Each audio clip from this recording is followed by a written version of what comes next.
En nuestro estudio del libro de Miqueas, llegamos hoy al último versículo del capítulo 6. Y debemos reconocer que este capítulo es realmente maravilloso. Usted recuerda que cuando el profeta comenzó este capítulo 6, y como vimos en la oportunidad anterior, él presentaba las preguntas que se hace un alma sincera que quiera acercarse a Dios. ¿Cómo debe ir y en base a qué puede acercarse a Dios? Y hay 4 preguntas diferentes que se hacen en este capítulo. El profeta revela que todas estas son cosas externas, porque tenían que ver con eso, es decir, tenían que ver con lo externo. Y la primera pregunta, por supuesto, es, ¿con qué me presentaré a Jehová y adoraré al Dios Altísimo? En otras palabras, ¿qué debo tener en mis manos? ¿Qué deben hacer estas manos? Y nos referimos a las obras de las manos del hombre. Y luego se presenta el rito que Dios les dio de llevar y ofrecer sacrificios, y Miqueas quería saber en cuanto a eso, y si uno solo sería suficiente, o si debería hacerse una multitud de ellos. Y luego él vio a los paganos a su alrededor que ofrecían en sacrificio a sus propios hijos, y él se preguntaba si quizá no debería él también hacer eso. Y Dios habló de una manera muy clara a su pueblo que ellos no debían imitar a los paganos que vivían alrededor de ellos, ofreciendo sacrificios humanos. Pero él también enfatizó aquí que no son las cosas externas de la religión las que son importantes, ni siquiera son esenciales para la adoración de Dios. Aunque nosotros creemos en un ritual en una iglesia, creemos que eso es para los creyentes, y no simplemente algo por lo cual debemos pasar. Y no es algo que tenga méritos en sí mismo. Lo que tiene valor son las cosas internas, aquello que está adentro, aquello que demuestra que algo ha sucedido allí. Dios muestra muy claramente que el hombre no puede cumplir con sus requerimientos basándose en sus propias fuerzas y en su fortaleza. Y Dios, por tanto, eligió aquello que el hombre puede hacer naturalmente.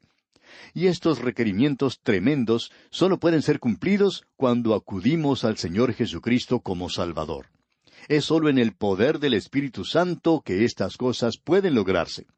Todas estas cosas en realidad son los frutos del Espíritu.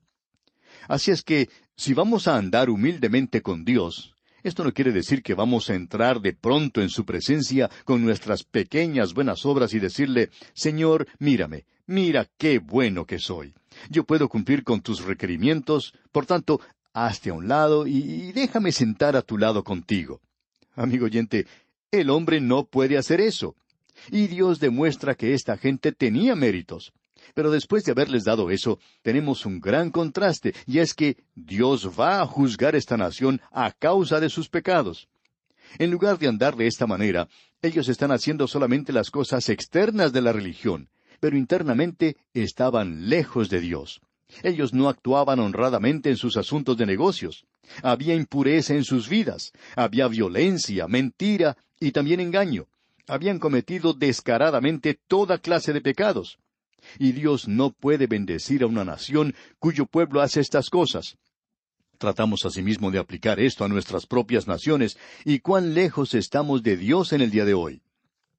Ahora, en el versículo 16 de este capítulo 6 de Miqueas, dice, «Porque los mandamientos de Omri se han guardado, y toda obra de la casa de Acab, y en los consejos de ellos anduvisteis, para que yo te pusiese en asolamiento, y tus moradores para burla.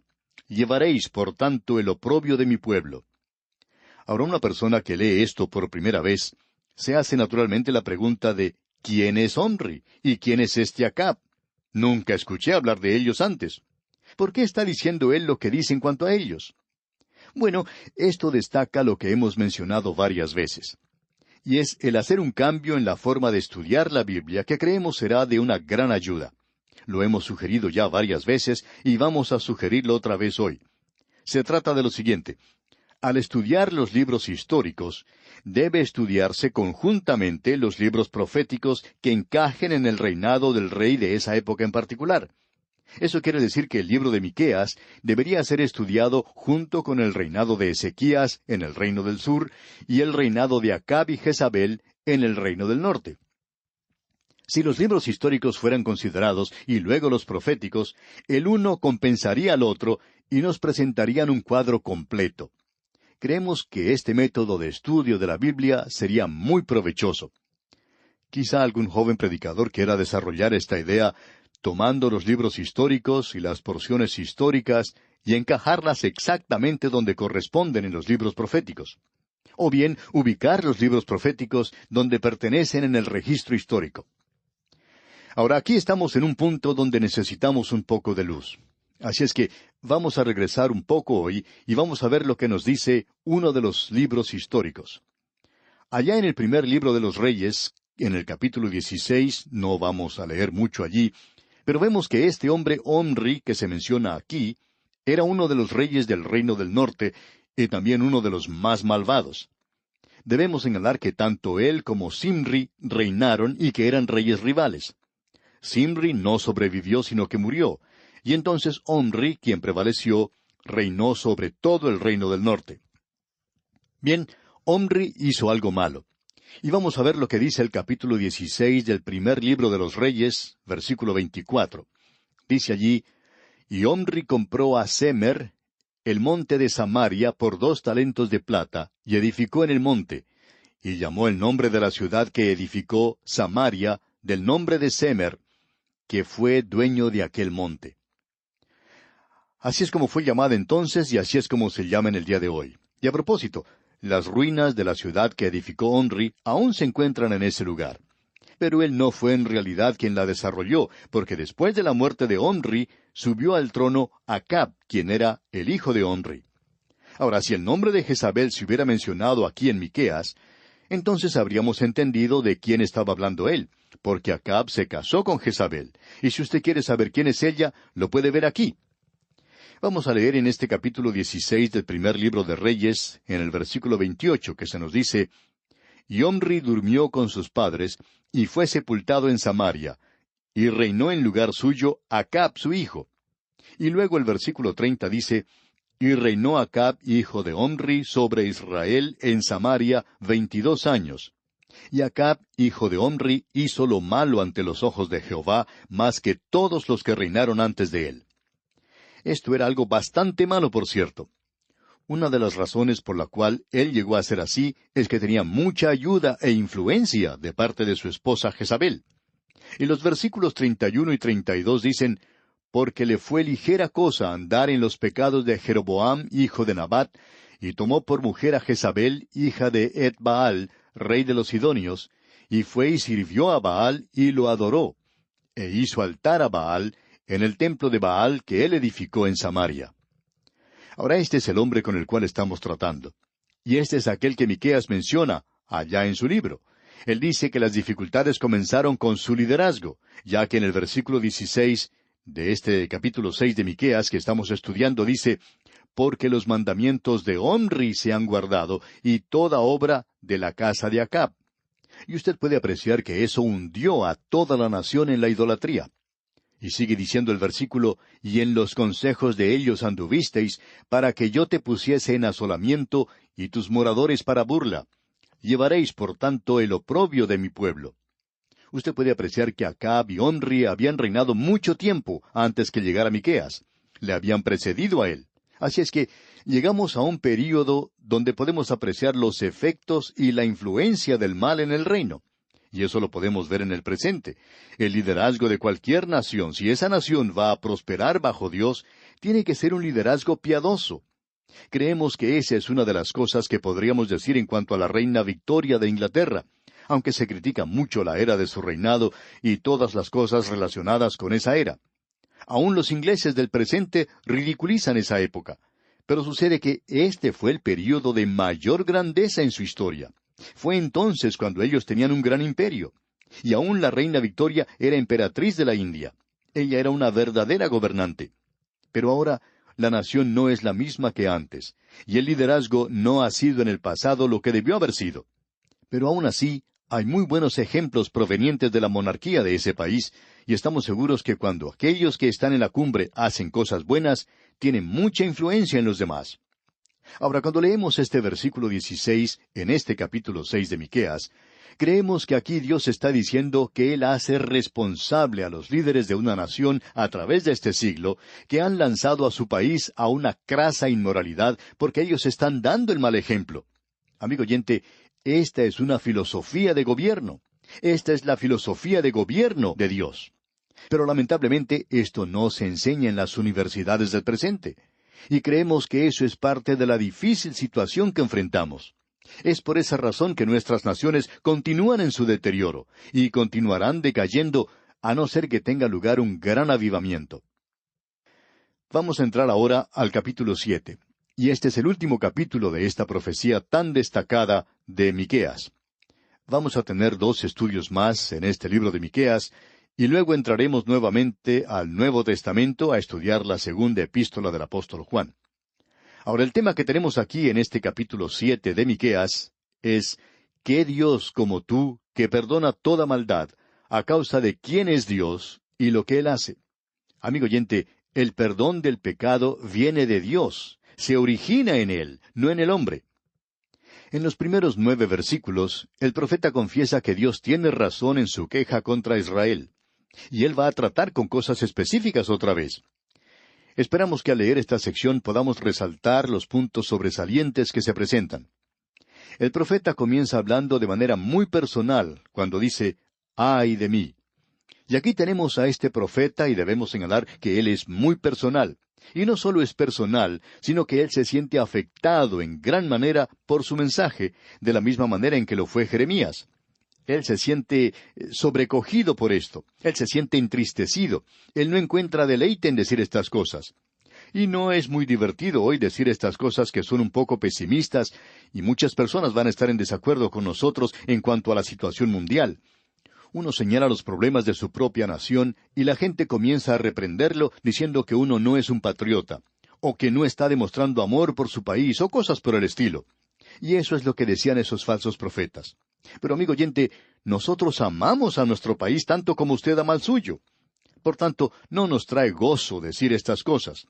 En efecto, nos agradaría más bien poder decir, amigo, está teniendo lugar un gran avivamiento en nuestra nación.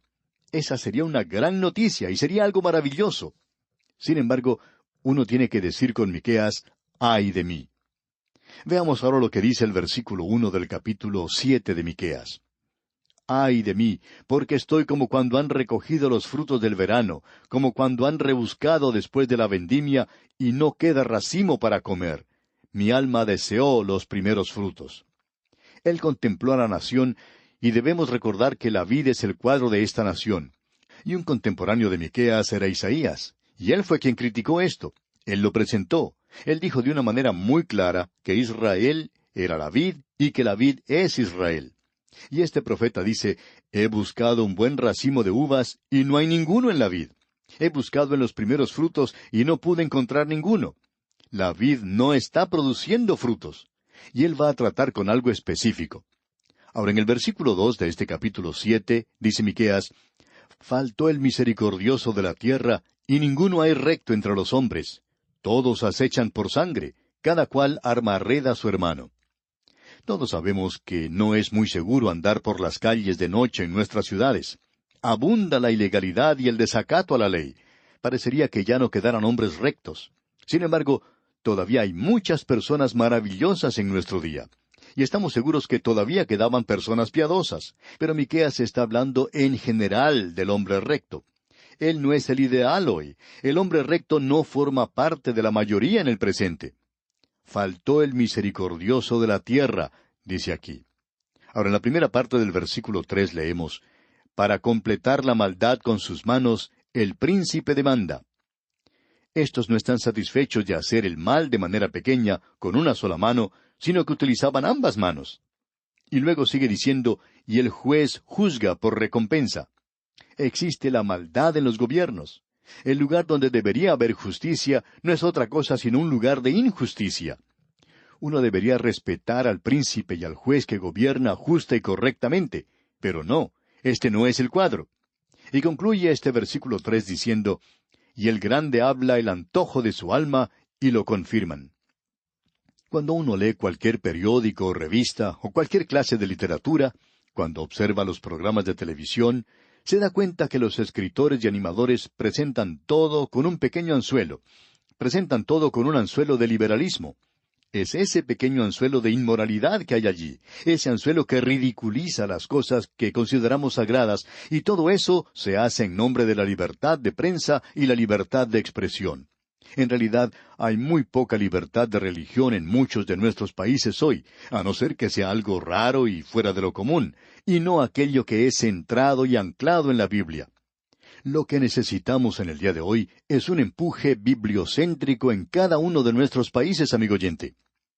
Ahora notemos que Miqueas continúa diciendo aquí en el versículo 4 de este capítulo 7 de su libro: El mejor de ellos es como el espino, el más recto como zarzal. El día de tu castigo viene, el que anunciaron tus atalayas, ahora será su confusión. Y uno no quisiera levantar con las manos las espinas. Eso sería algo muy doloroso. El más recto, dice aquí, como zarzal. Ellos son ingeniosos, muy ingeniosos y sofisticados. Pero no tenemos genios que estén escribiendo en el presente, sino solamente personas ingeniosas. Escriben artículos y representaciones teatrales que son ingeniosas, pero no son producto de genios. No hay nada que tenga profundidad, nada que en realidad valga la pena. Nosotros creemos que Dios hará con esta cultura contemporánea que tenemos hoy lo que hizo con Israel en aquel día y lo hizo más tarde con la cultura griega y la romana. Los borró de la faz de la tierra. ¿Para qué preservarlas, amigo oyente? ¿Qué es lo que se está haciendo hoy que sea de un valor eterno? Amigo oyente, qué paralelo el que hay aquí y cuán exacto es Miqueas en lo que está diciendo. Ahora escuche usted lo que él dice aquí en la segunda parte de este versículo 4. El día de tu castigo viene, el que anunciaron tus atalayas, ahora será su confusión. Usted recuerda que el Señor Jesucristo dijo que lo que iba a caracterizar el fin de las edades sería la perplejidad de las naciones, la confusión de las naciones. La señal principal de que estamos cerca del fin de las edades no se encuentra en Israel, amigo oyente. No sabemos por qué tantos predicadores bíblicos piensan que pueden encontrar algo allí que esa es la señal. Pero Israel no es la señal. Estamos viviendo en la edad de la iglesia. No debemos estar buscando o tratando de encontrar un día. Más bien debemos buscar un informe del estado del tiempo. Y ese informe del estado del tiempo es el mar y las olas que rugen hoy, y las tormentas que se desatan sobre la tierra en el presente.